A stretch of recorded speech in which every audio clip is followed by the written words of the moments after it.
여러분, 우리가 저출산 정말 심각하다는 거 다들 알고 계시죠? 진짜 심각하지. 출산율이 0.7명대, 올해는 0.6명대까지 내려가는 걸로 예상되거든요. 출산율 0.7, 0.6 이게 한 가구가 한 명도 애를 안 낳는다는 거, 이렇게만 하면 지금 우리가 얼마나 심각한 상황인지 제대로 설명이 안 되는 것 같아요. 우리가 마주할 현실을 내가 직시하게 해드릴게요. 성비가 균일하다는 가정하에 대략 남자가 40만 명, 여자가 40만 명이라 하면 이들이 모두 결혼하게 되면 40만 가구가 만들어지는 거겠죠? 현재 우리나라 출산율이 0.7명이니까 40만 가구에서 28만 명의 아이가 태어나게 되고요. 80만 명에서 28만 명으로 훅 줄어드네요.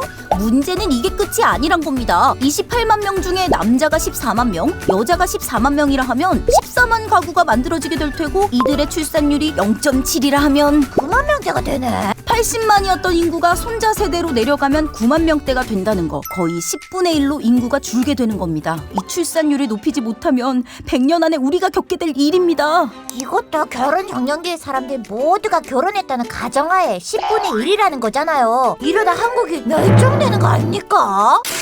요즘 사람들 사는 거 보면 취업 걱정에, 집값 걱정에, 양육비며 돌봄이며 뭐하나 내 맘대로 되는 게 있어야 결혼을 하고 애를 낳고 뭐 할 거 알겠습니까? 이거 나를 좀 어떻게 해줄 수 없는 건가요? 그래서 저희 햄구실이 나섰습니다. 갓난아기 울음소리가 점점 줄어가는 우리의 현실, 처참한 미래. 저출산, 초고령화 도시 부산은 앞으로 어떻게 나아가야 할지 지금부터 알려드리겠습니다.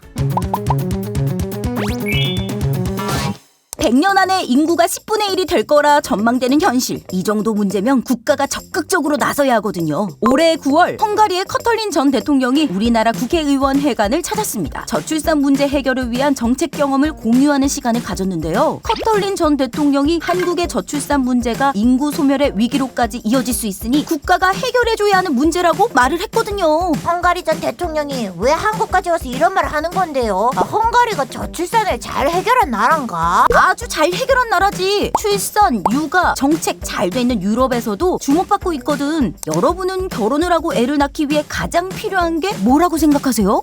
집! 맞습니다. 헝가리가 딱 이 부분을 아주 적극적으로 지원했어요. 신혼부부가 아이를 낳기로 약속을 하면 정부가 4천만 원을 무이자로 대출.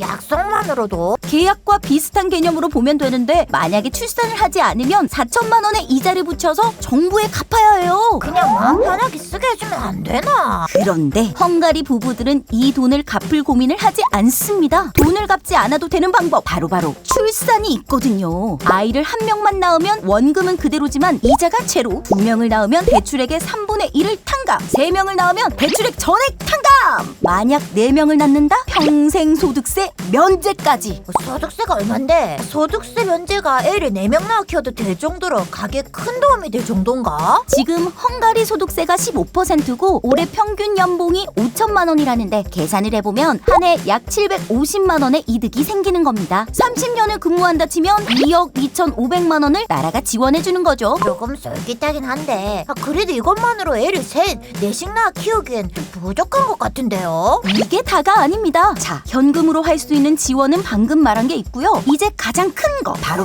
집. 헝가리에는 가족주택 지원금이라는 제도가 있는데요. 한 자녀 가구에는 약 5,700만 원, 두 자녀 가구엔 1억 1,400만 원, 세 자녀 가구에는 1억 9천만 원을 연 3% 이하의 금리로 대출해줍니다. 또 대출? 햄스터 말은 끝까지 들어야지. 이제 자녀가 있는 가구에 받는 혜택. 한 자녀 가구는 대출금 1년 상환 유예, 두 자녀 가구는 대출금에서 약 3,800만 원을 탕감, 세 자녀 가구에는 약 7,600만 원을 탕감. 애가 셋인 집은 1억 9천만 원 대출해도 7,600만 원을 깎아주니까 1억 좀이 넘게 갚으면 되는 거네요. 그럼요. 1억 2억 이거 가지고는 집을 못 사요.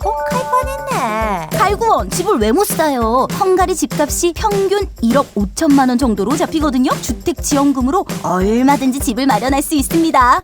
잠시만, 이 정도면 결혼할 만한데? 그러면 자연스럽게 출산율도 올라가고. 맞습니다. 실제로 헝가리는 2011년까지만 하더라도 출산율 1.23명으로 역대 최저치의 출산율을 기록하며 저출산국으로 불렸어요. 그러다 신혼부부에게 주택자금을 대출해주고 출산 시 이자 원금을 감면하는 등 과감한 결혼 장려 출산 정책을 도입하면서 2022년 출산율을 1.52명으로 끌어올릴 수 있었죠. 커털린 전 대통령은 2010년부터 2022년까지 가족정책에 대한 재정 자원을 2배 이상 증가시켜 국내 총생산의 6.2%를 투자했다고 말하기도 했어요. 아주 그냥 빵빵하게 지원한 겁니다. 2011년에는 우리가 헝가리보다 출산율이 높았는데 지금은 헝가리가 2배 이상 높네. 출산율을 진짜 올리는 방법이 있었구나. 그럼 이쯤에서 우리나라는 얼마를 썼나 한번 살펴볼 필요가 있겠는데요. 갈구원 조사해봤습니까? 응, 했지. 제가 조사해봤습니다.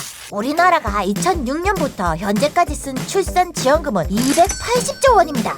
한 해 17조 원 정도를 쓴 셈이거든요. 와, 이렇게 많이 썼다고? 싶으시겠지만 다른 나라 또한 우리만큼 출산, 육아 지원에 예산을 많이 쓰고 있다고 합니다. 프랑스에서는 2020년 기준 한 해 약 17조 원을 썼고 독일은 2020년 기준 약 7조 원을 썼대요. 그래서 이렇게 돈 써서 출산율 올랐나요? 아니요.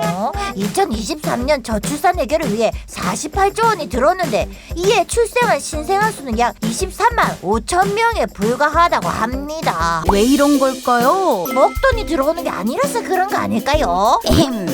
한 해 17조 원, 20년이 채 안 되는 시간 동안 280조 원을 쓰면서도 출산율 회복에 도움이 되지 않았다는 거. 이거 문제가 있지 않겠습니까? 그래서 제가 조사를 좀 해봤는데요. 제 생각에는 우리나라의 출산 육아 지원이 타깃을 제대로 겨냥하지 못해서인 것 같습니다. 아기 부모랑 아기 아니야? 지금 양육비 지원 규모를 보면요. 첫째를 낳으면 200만 원, 둘째 이후부터는 300만 원을 지급받아요. 그리고 부모 급여라는 명목으로 0에서 11개월 아이의 부모는 월 100만 원, 12에서 23개월 나이의 부모는 월 50만 원을 현금으로 받을 수 있어요. 여기에 만 2세부터는 가정양육 시 지원되는 월 10만 원의 가정양육 수당과 8세 미만의 아동에게 지원되는 월 10만 원도 있죠. 총액수를 계산해보면 첫째를 낳고 8살까지 키우는데 받는 지원금은 3천만 원이 채 안 됩니다. 그런데 과연 요즘 사람들이 이 3천만 원의 지원해보고 아이를 낳겠다는 결심을 할 수 있을까요? 애 하나 키우는데 돈이 얼마나 많이 드는데.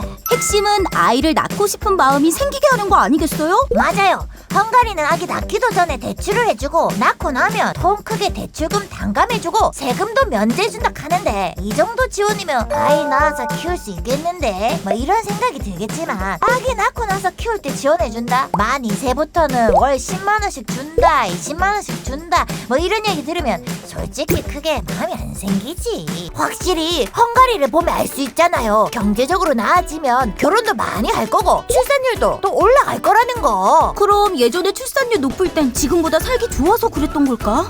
그렇게 말하면 할 말 없는데. 아니 뭐라고 하는 게 아니고 진짜 궁금해서 물어본 건데? 그럼 행고님 제가 한번 조사해 보겠습니다. 부모님 세대가 지금 우리 또래였을 때 그때 세상은 과연 어땠을지. 집값 막 5천만 원 이랬단 거 아니야? 무슨 호랑이 담배 피던 시절이냐? 에헴, 저희는 그럼 다음 영상에서 계속해서 얘기 이어가겠습니다.